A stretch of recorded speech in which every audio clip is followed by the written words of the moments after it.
부자 되기에 애쓰지 말고, 이런 제목으로 하나님 말씀을 생각해 보겠습니다.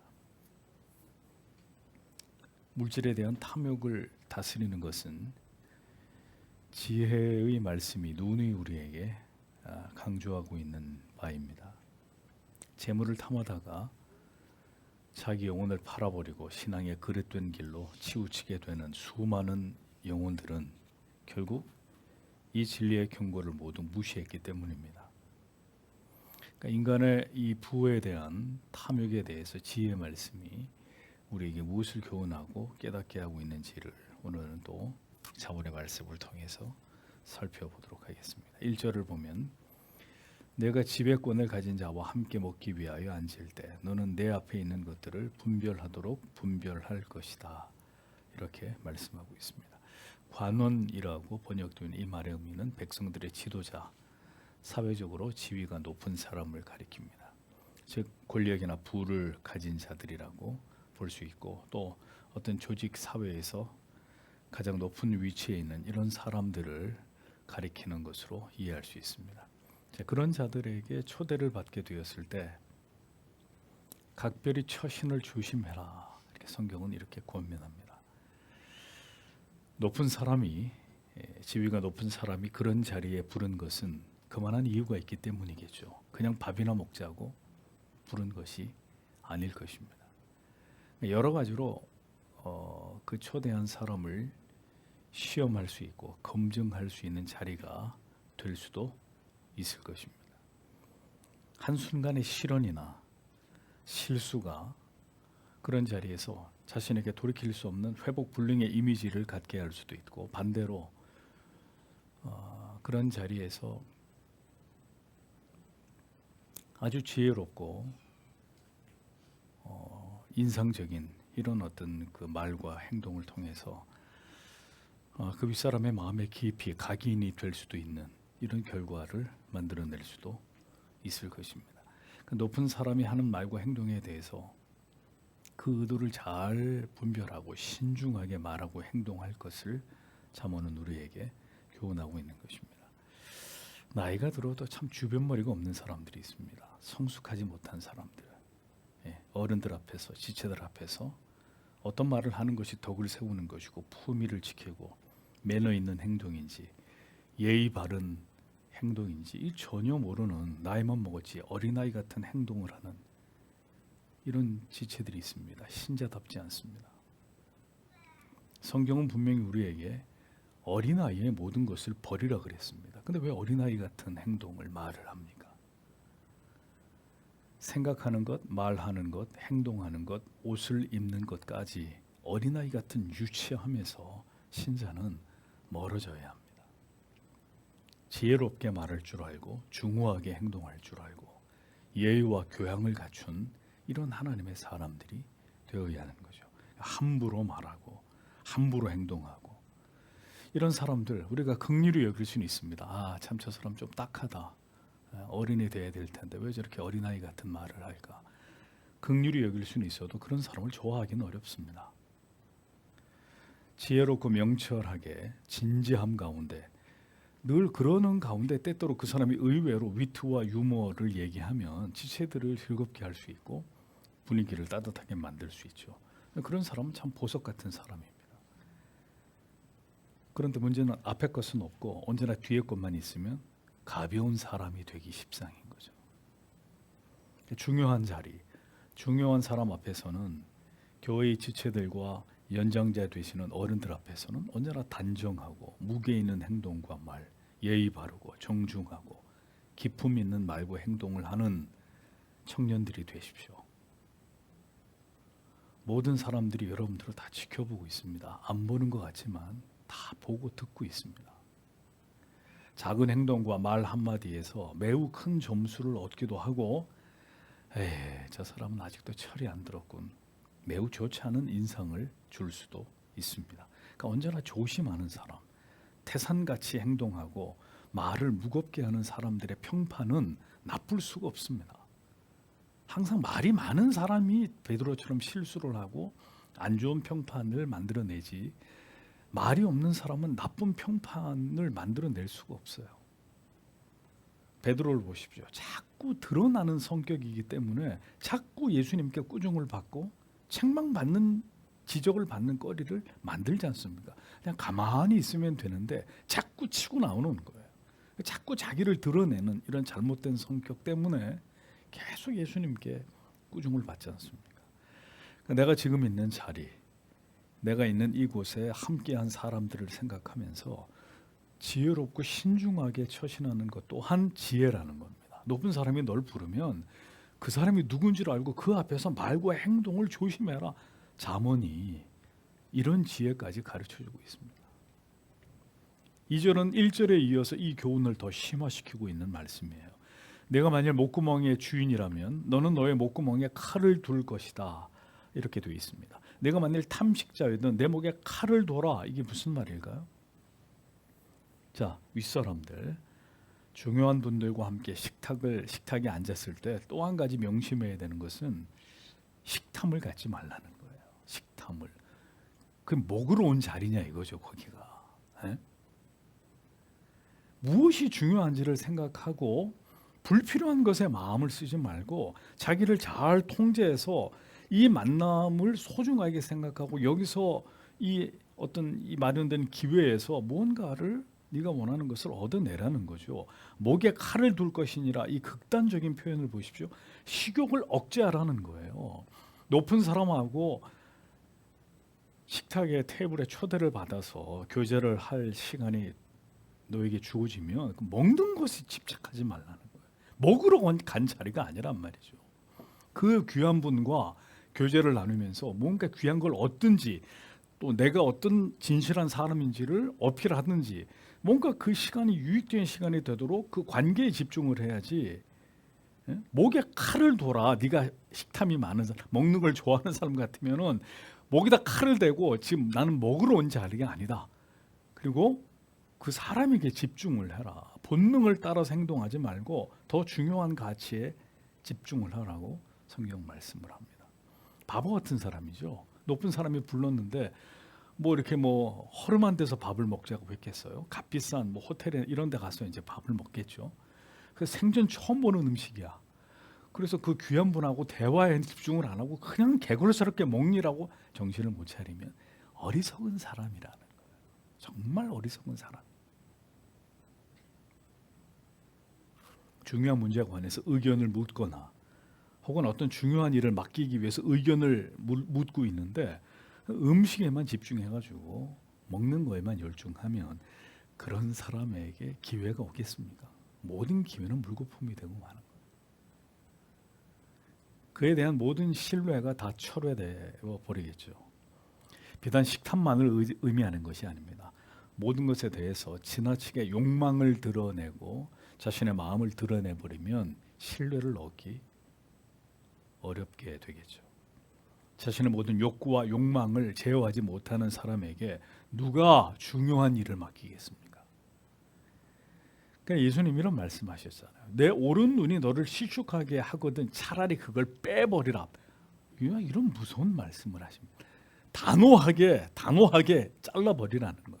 너를 실족하게 하는 요소가 있다면, 그러니까 결단력, 때로는 신자에게 이런 칼날 같은 단호함이 있어야 된다는 겁니다. 그냥 묵을호인처럼 좋은 게 다 좋은 거다. 이런 사람은 사람들에게는 좋을지 몰라도 하나님이 보실 땐 빵점입니다. 눈앞에 보이는 이익보다는 먼저 하나님의 뜻을 생각하고 계명과 법을 떠올리는 그리스도인이야말로 하나님의 일을 맡기기에 준비되어 있는 이런 사람일 것이라는 거죠. 그러니까 하나님이 아브라함에게 보셨던 그런 단호함이 우리에게도 보여야 한다는 거죠. 내 아들 이삭을 내게 바쳐라. 아브라함이 주저하나요? 다른 말을 하나요? 예, 하나님. 단호함. 자기의 욕구와 욕망, 자기 애를 앞세우지 않고 언제나 하나님과 하나님의 일, 교회와 지체들을 우선하는 이런 성숙한 모습. 하나님이 그런 자를 쓰시지 않으면 누구를 쓰시겠습니까? 목에 칼을 두라고 했습니다. 뭐가 중요한지를 생각하고 중요하지 않은 것은 과감하게 정리하고 결단하는 이런 모습도 신자에게 갖추어야 될 덕목이다 하는 것입니다. 다시 말씀드립니다. 이래도 좋고 저래도 좋은 사람, 마냥 좋기만 하는 사람, 어리석은 사람이에요. 어리석은 사람.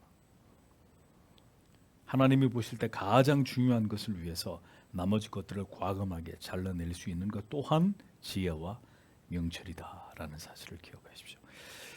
1절에서 3절은 모두 이렇게 연결되어 있는 잠언으로 같은 주제를 말씀하고 있지만 이 주제들을 다루면서 계속 다른 교훈들로 확대해 나가고 있습니다. 이어지는 3절을 보십시오. 이 계속 지금 이어지는 말씀이에요. 1절, 2절, 3절. 3절에는 너는 그의 진미들을 탐하지 말 것이다.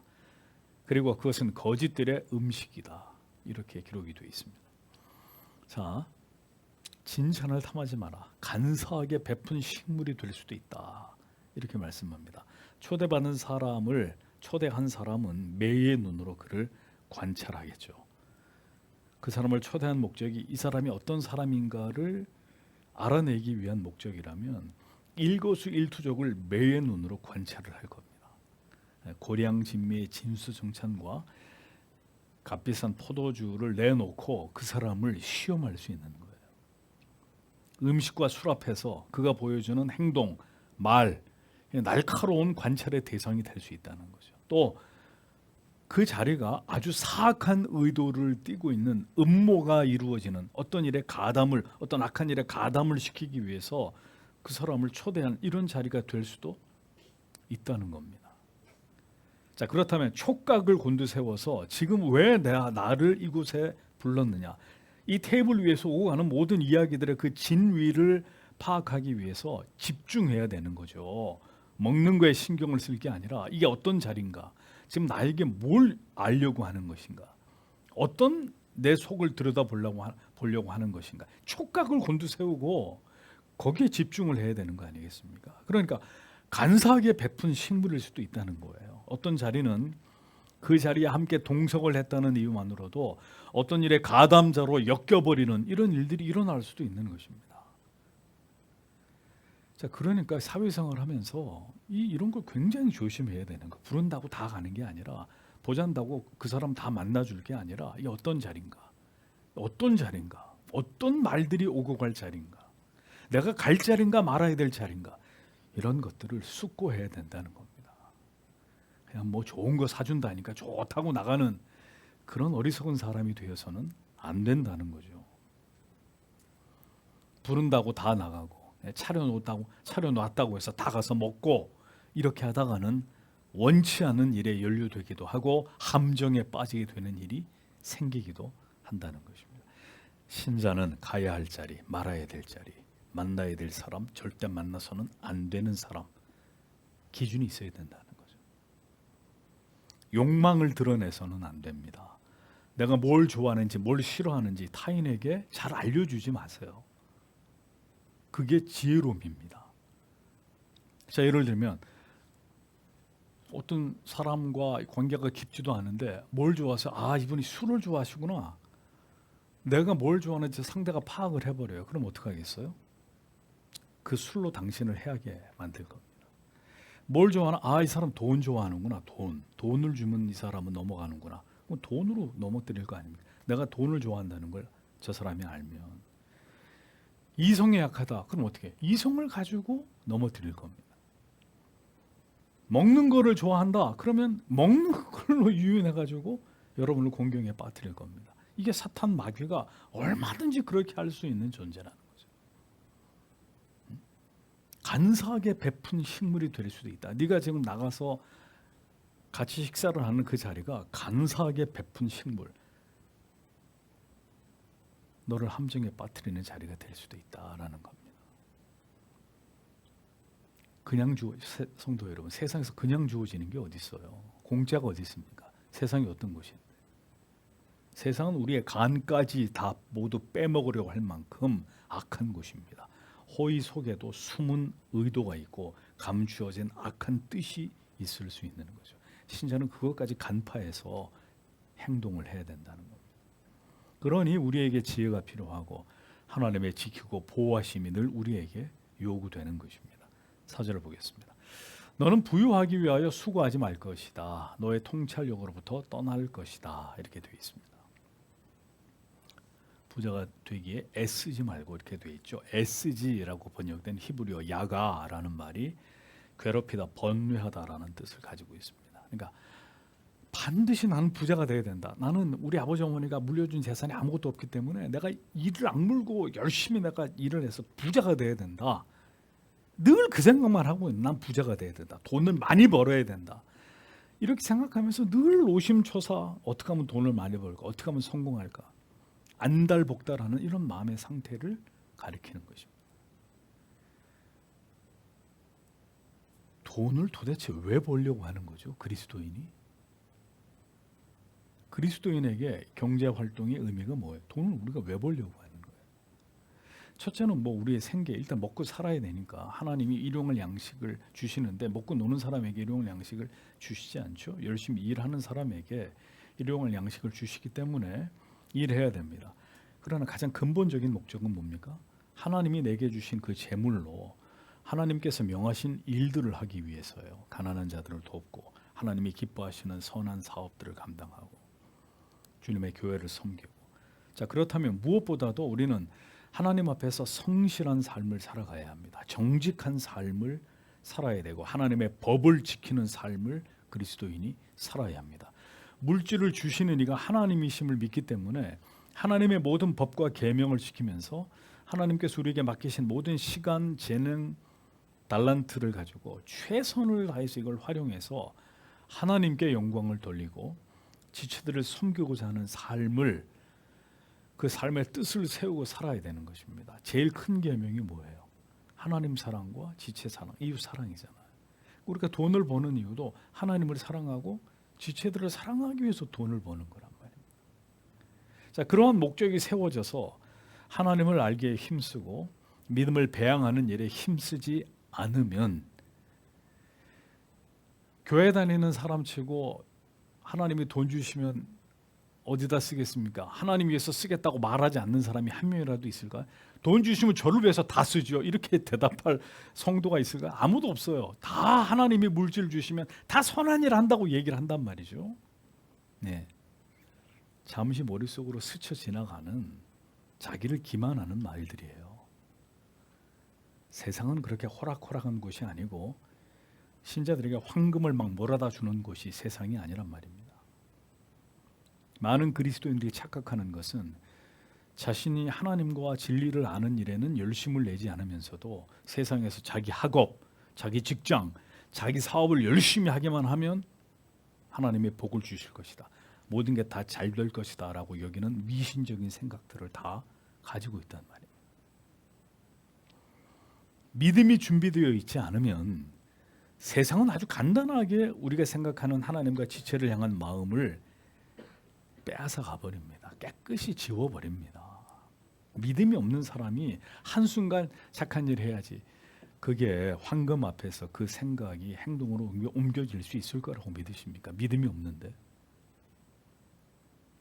결국 세상에 굴복하게 만들고 결국 자기 자신을 위한 삶을 살아가도록 만들어버린단 말입니다.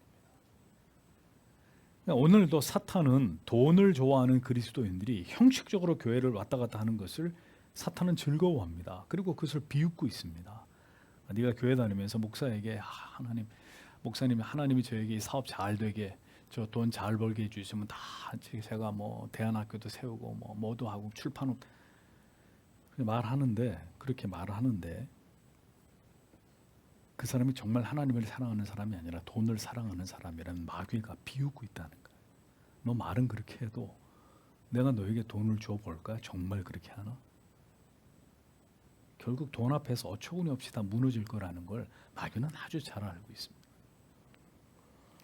가난한 자를 불쌍히 여기면서 돈을 벌면 저는 그들을 돕겠습니다 라고 말하는 성도가 있습니다. 그런데 그 성도가 지금 지체들을 위해서는 단돈 1,000원도 쓰지 않아요. 그가 가진 생각이 얼마나 터무니없는 것인지는 어렵지 않게 알 수 있어요. 하나님이 돈 잘 벌게 해주시면 제가 뭐 누구도 뭐 돕고 뭐 어떤 일도 하고 한데, 지금 그렇게 말하는 사람, 그 성도는 인색하기 그지없어요. 그럼 그렇게 말하는 것에 대한 진정성을 하나님이 믿으시겠냐고요. 그 사람의 속을 하나님이 다 보고 계시는데. 하나님의 선한 일을 자기가 열심히 주신 물질로 하겠다고 하면서 교회에 드리는 헌금은 한 끼 밖에서 식사 사 먹는 돈 정도 금액도 되지 않는 걸 하나님 앞에 헌금이라고 바친단 말이죠. 자, 그의 진실을 하나님이 진심으로 여기시겠느냐? 가증한 거죠. 그러니까 왜 이런 일들이 생기느냐? 믿음은 잘하지 않는데 들은 것은 있으니까 돈 생기면 다 바치고 뭐 다 선한 일을 한대요. 말은 누가 그렇게 못하냔 말이에요. 근데 정말 황금을 줬을 때 그 황금보다 하나님을, 내 사명을 더 귀하게 여길 수 있을 만큼의 믿음이 그에게 준비되어 있느냐? 믿음이 없으면 절대로 못한단 말입니다. 말만 그렇게 했을 뿐이지.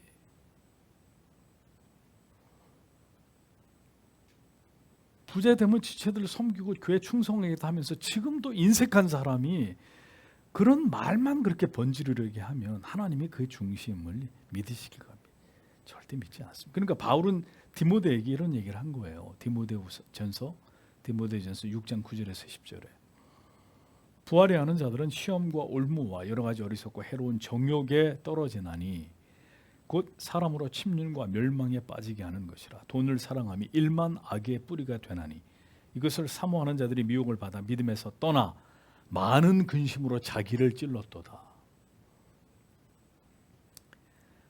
부자가 되기 위해서가 아니라 뭔가 태어났으니 내가 하나님의 영광을 위해서, 정말 하나님 사랑과 지체 사랑을 내 인생 속에서 실천하면서 살기 위해서 내가 정말 하나님 앞에 그런 삶을 살겠다라고 말하는 사람이 있다면 자기의 믿음부터 세우란 말입니다. 부자 되게 해주십시오라고 기도할 게 아니라 내 믿음부터 내가 무엇보다 하나님을 사랑할 수 있는 이런 믿음의 사람이 되기를 먼저 하나님 앞에 소원하란 말입니다. 내 마음에 어떤 일이 있어도 불의하고 불법한 방법으로는 돈을 벌지 않겠노라고 하는 뜻을 세우는 게 우선입니다. 어떤 일이 있어도 주의를 성수하고 주의를 어기는 직장이나 직업을 갖지 않기로 마음을 정하는 일이 우선이람. 내가 뭘 하겠습니다. 하나님 앞에 뭘 물질을 얼마나 바치겠습니다. 이게 중요한 게 아니라 지금 믿음의 사람이 되기 위해서 내가 하나님 앞에 믿음으로 바로 서는 것이 먼저란 말입니다. 이것이 서 있지 않는 사람이 돈을 벌면 하나님을 위해서, 가난한 사람을 위해서 돕겠다는 그 말은 거짓말밖에 되지 않아요. 설령 그렇게 되었다 하더라도 하나님은 그걸 받지 않습니다. 하나님하고는 상관없는 게 되고 말아요. 하나님을 의지하며 성실하게 정직하게 하나님의 법과 계명을 지키면서 우직하게 좁은 길로 가면 하나님이 그에게 재물을 주실지 주시지 않을지를 결정하실 것입니다. 그러니까 부자가 되고 안 되고는 우리 소관이 아니라 하나님의 소관이. 어떤 형제가 젊었을 때부터 정직하게 성실하게 정말 누구보다도 열심히 희생적으로 자기에게 주어진 일에 최선을 다했다. 하나님이 그에게 재물 얻을 능을 줘서 부자가 되게 하든지 그렇게 하지 않든지는 하나님의 뜻입니다. 중요한 건 그렇게 하나님을 바라고 의지하고 살아가는 그리스도인의 그 마음이 중요한 거죠. 그러니까 그런 마음을 가진 사람은 사고가 아주 단순합니다. 하나님께 다 맡겼기 때문에. 그런데 마음에 그런 뜻이 정해져 있지 않은 사람은 마음도 생각도 복잡합니다. 왜? 어떻게 해서든 내가 부자가 돼야 되거든. 어떻게 해서든 내가 돈을 많이 벌어야 된다고 생각하니까 생각이 복잡해지는 거예요. 수단과 방법을 가리지 않고 재물을 모아야 된다고 생각하기 때문에 사사로운 자기의 지혜를 짜내고 그것을 의지하는 거예요. 성경은 뭐라 그랬습니까? 내 사사로운 지혜를 버릴지어다. 부자 되기에 애쓰지 말고 내 사사로운 지혜를 버릴지어다 라고 얘기했습니다. 하나님에게서 비롯되는 지혜가 아니라 사사로운 지혜를 추구합니다. 머리를 자꾸 굴리는 거. 사사로운 지혜, 문자적으로 너 자신의 생각이란 뜻입니다. 그러니까 하나님께 묻지 않아요. 이게 하나님의 뜻인지 아닌지 관심 없어요. 그냥 내 머릿속으로 다 생각하는 거예요. 하나님을 의지하기보다는 자기 자신이 설계한 삶에 집착하는 것입니다. 어느 대학을 가야 되나? 어떤 과를 진학해야 되나? 다음은 대학원을 갈까 말까? 유학을 가야 되나? 어떤 회사에 취직을 해야 되나? 어떤 전문직에 도전을 해서 다음은 또 다음은 또 다음은 모든 것을 그렇게 자기가 주도하면서 자기 머리에서 나온 대로 자기 인생을 살아가고자 한다는 것입니다. 하나님을 의지하면서 성실하고 정직하고 겉무소하게 살아가는 지혜로운 그리스도인들에게 그들에게 재물은 복이 되는 것입니다. 그러나 하나님의 법을 어기고 불경건하게 주의를 지키지 않고 자기 멋대로 자기의 길을 가는 자에게 성경은 얘기합니다. 결국 근심과 걱정과 염려가 그를 뒤따르게 돼 있다. 하나님이 모든 것을 막으시든지 아니면 그 사람이 가는 길이 가시밭길이 되게 만들기 때문입니다. 지금은 잘 되는 것 같은데 결국은 하나님이 모든 것을 가져가시게 됩니다. 버릴지어다라는 말은 특정한 행동을 중단한다는 그런 의미입니다. 더 나아가서 어떤 일을 시작조차도 하지 않는다는 뜻입니다. 사사로운 지혜를 가지고 뭘 할 생각 자체를 하지 않는 거예요. 기도하지 않고 하나님 앞에 내 믿음이 바로 서 있지 않고는 어떤 것도 우리가 인간의 생각과 방법으로 하려고 하다가는 그것은 모든 것을 다 그르치고 마는 것입니다. 그래서 제가 여러분들에게 누차 말씀드리잖아요. 인생에서 가장 중요한 결정은 하나님을 가장 경외하고 하나님을 가장 사랑하고 하나님과 가장 친밀한 때에 결정하라고.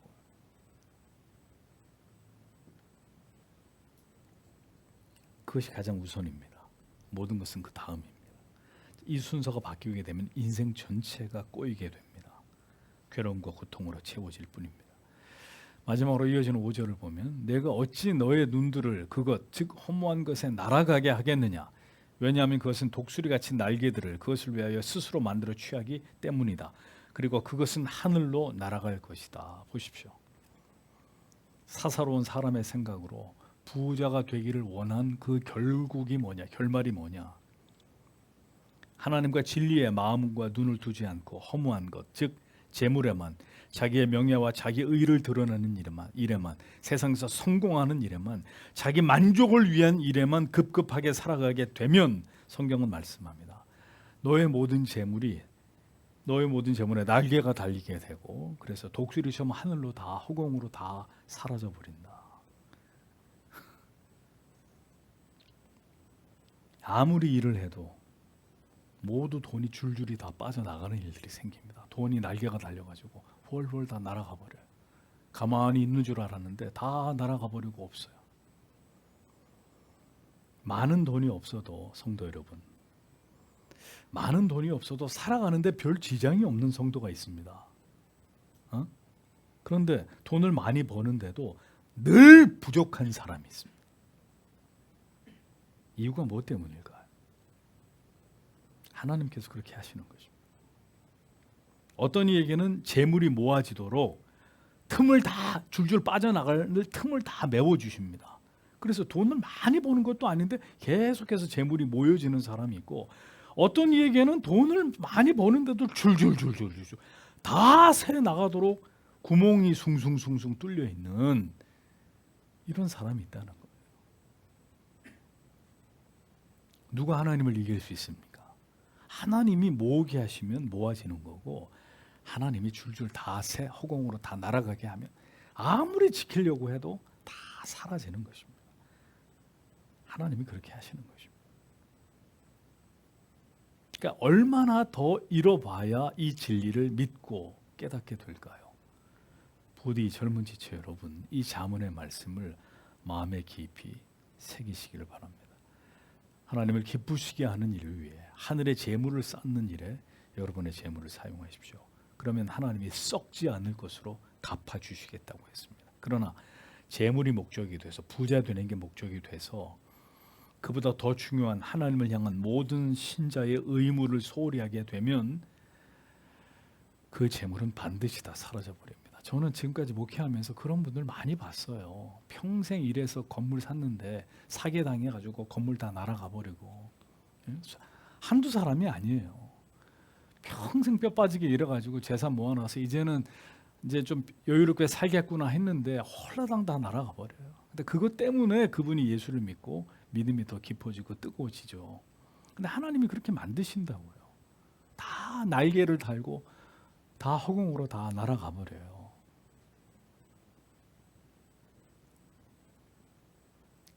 돈만 그래요?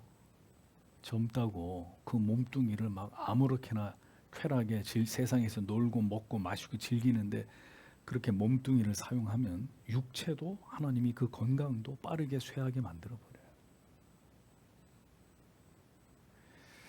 성도 여러분, 오늘은 이 탐욕에 대한 경계에 관한 말씀입니다. 하나님의 진리의 말씀입니다. 이 진리를 따라 살면 지혜롭고 명철한 한 번뿐인 인생을 물질과 하나님 사이에 바른 관계를 맺어서 자기의 영혼을 보존하면서 하나님을 기쁘시게 하는 삶을 잘 살 수 있지만, 여기에 잘못되면 돈 때문에, 물질 때문에 평생 피눈물을 흘리고 괴로움과 고통 당하면서 나중에 깨닫고 하나님 앞에 돌아올 즈음에는 모든 걸 다 잃어버리고 난 다음이 되는 것입니다. 어떤 게 지혜로운 삶인지는 여러분들이 판단하시길 바랍니다. 오늘도 이 진리를 붙들고 하나님 앞에 간절히 기도하는 우리들이 되기를 바랍니다. 기도하겠습니다.